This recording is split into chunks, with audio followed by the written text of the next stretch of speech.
오늘은 NCS 취업 채용 코칭 솔루션 이 책의 전반적인 내용을 이제 목차 중심으로 개괄적으로 설명드리도록 하겠습니다. 사실 이 책을 쓰게 된 배경 중에 하나가 구인자와 구직자의 미스매치를 어떻게 해결할까 고민하다가 청년에게는 취업에 대한 코칭 솔루션을, 또한 기업에게는 채용에 대한 코칭 솔루션을 한번 한 권에 담아보자. 그렇다면 구직자들은 구인자들이 어떻게 채용 설계하는지, 그리고 또 구인자들은 이제 구직자들이 어떻게 준비를 해야 하는지 등등을 이제 한꺼번에 알 수 있지 않을까, 그런 고민하에 나온 책입니다.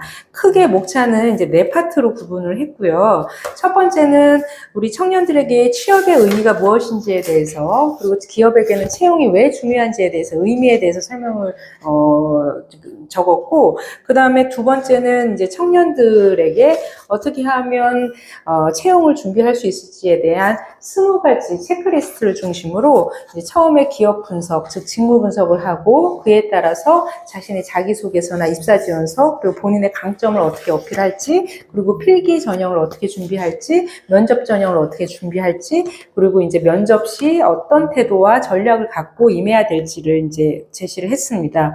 다음 장은 이제 기업이 채용을 어떻게 설계해야 할지 제시를 했는데요. 최근에 채용 절차 공정화에 관한 법률로 인해서 직무와 무관한 걸 물어보면 안 되지 않습니까? 그래서 그에 따라서 채용 설계를 어떻게 해야 할지, 그리고 채용 공고문을 어떻게 개발을 해야 할지, 그리고 서술형 문항이나 이런 면접 문항을 어떻게 개발을 해야 될지에 대해서 나왔습니다. 그리고 첫 번째 파트에 이제 능력 중심 채용 모델이라고 해서 정부에서 누구나 쉽게 이제 검색해서 알 수 있도록 채용 공고문도 제시를 했고, 또 직무별로 필기 문항, 그리고 면접 문항도 제시를 했기 때문에 기업도 찾아볼 수 있고, 또 구인자들도 찾아볼 수가 있습니다.